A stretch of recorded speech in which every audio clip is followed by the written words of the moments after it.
नमस्कार, आप देख रहे हैं आर्या न्यूज और मैं हूं आपके साथ प्रियंका तिवारी। बुलेटिन का आगाज करेंगे बड़ी खबर के साथ। आज की बड़ी खबर है द्रौपदी मुर्मू का शपथ ग्रहण समारोह। भारत में कई लोगों का संघर्ष दुनिया भर के लिए किसी मिसाल से कम नहीं है और अब इतिहास के पन्नों में एक और वीरांगना की एंट्री हुई है, जिनका जीवन आने वाली कई पीढ़ियों के लिए प्रेरणा का काम करेगा। वो एक नाम है, वो एक शख्सियत है, भारत की पहली आदिवासी महिला राष्ट्रपति द्रौपदी मुर्मू, जो भारत जैसे विशाल देश की 15वीं राष्ट्रपति बन गई। तो चलिए इस रिपोर्ट के जरिए एक नजर डालते हैं भारत की नई महामहिम द्रौपदी के सियासी सफर की ओर।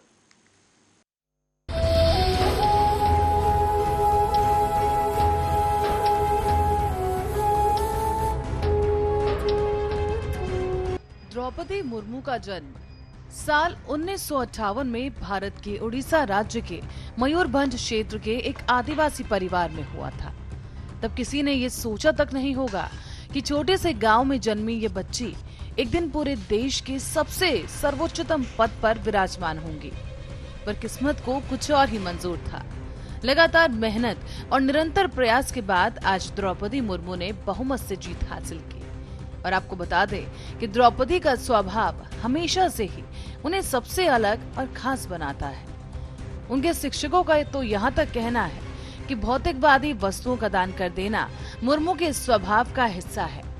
मुर्मू के बचपन की एक घटना का जिक्र करते हुए उनके शिक्षक ने बताया है कि द्रौपदी के पिता बरांच टुडू उपेरबेड़ा में गांव में प्रधान हुआ करते थे। उनका परिवार काफी गरीब था और तब द्रौपदी एक ही फ्रॉक में स्कूल आया करती थी और उनके पास एक ज्योमेट्री बॉक्स तक नहीं था। तब स्कूल ने उन्हें ज्योमेट्री बॉक्स दिया था। जो बच्चे किताबें नहीं खरीद सकते थे उनके लिए स्कूल में ही बुक बैंक हुआ करता था। द्रौपदी ने बुक बैंक किताबों को उधार लेकर पढ़ाई लिखाई की। हालांकि जब उसने 7वीं की परीक्षा पास कर ली तो उन्होंने न सिर्फ बुक बैंक की किताबों को वापस कर दिया बल्कि दूसरे बच्चों की मदद के लिए अपनी कुछ किताबें भी दान कर दी।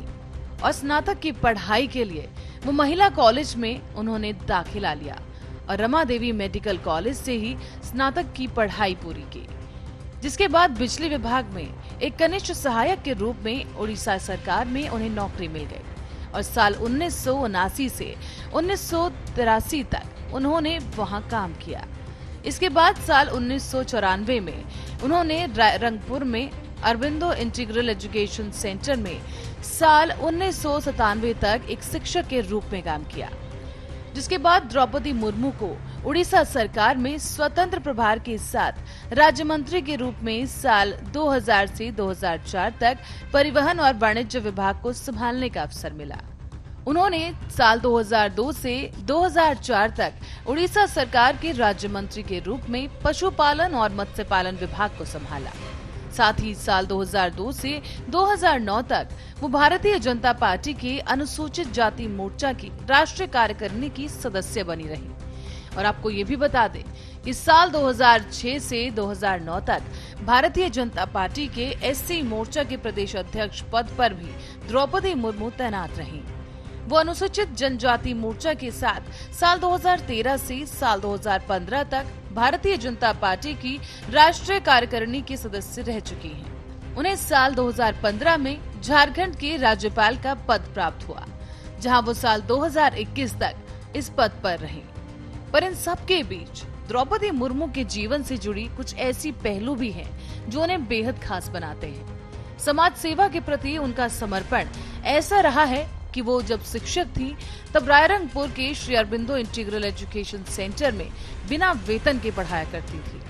और उन दिनों से जुड़ा एक और किस्सा आपको बताते चले कि उस समय स्कूल में ब्लैक बोर्ड को साफ करने के लिए डस्टर तक नहीं हुआ करते थे।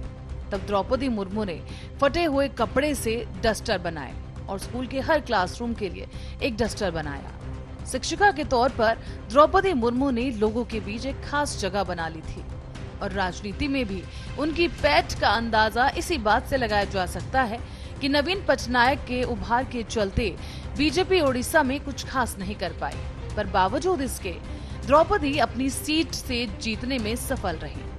इसके अलावा अगर द्रौपदी मुर्मू के निजी जीवन की बात करें तो उनकी शादी श्याम चरण मुर्मू से हुई थी, और उनके कुल 3 बच्चे हुए, जिसमें 2 बेटे और 1 बेटी थी।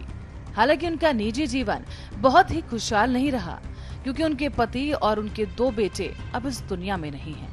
हालांकि उनकी बेटी अभी जीवित है, जिसका नाम इतिश्री है, और उसकी भी शादी हो चुकी है। अपने परिवार की जिम्मेदारियों को बखूबी निभाने वाली द्रौपदी अब इस राष्ट्र के दायित्व को निभाने जा रही हैं। आपको अब एक झलक दिखाते हैं उस क्षण की जब द्रौपदी मुर्मू ने देश के राष्ट्रपति पद की शपथ ली और तमाम औपचारिकताओं के बीच भरपूर विश्वास और एक नई ऊर्जा के साथ खड़ी द्रौपदी मुर्मू स्वाधीनता संग्राम में एक राष्ट्र के तौर पर भारत की नई यात्रा की रूपरेखा तैयार की है।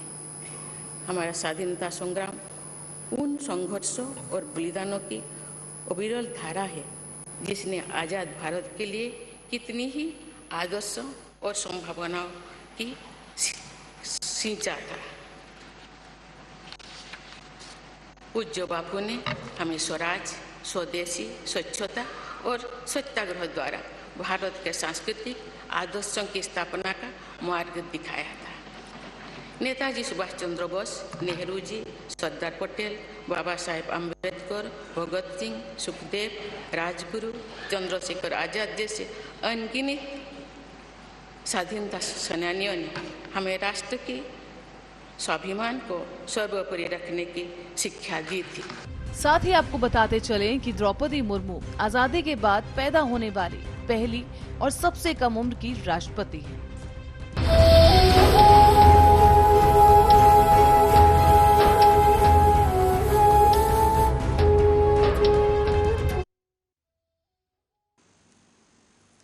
समर्थन मूल्य पर धान खरीदी और किसानों को लाभ पहुंचाने के मुद्दे पर भूपेश सरकार और विपक्ष में जमकर तकरार जारी है। नेता प्रतिपक्ष धर्मलाल कौशिक ने फिर ट्वीट कर भूपेश सरकार पर हमला बोला। उन्होंने अपने अकाउंट पर किसान पस्त भूपेश मस्त हैशटैग करते हुए लिखा, केंद्र ने 51,563 करोड़ दिए, 11,148 करोड़ कांग्रेस ने दिए। अंतर साफ है, कौन है न्यायी, कौन है अन्यायी।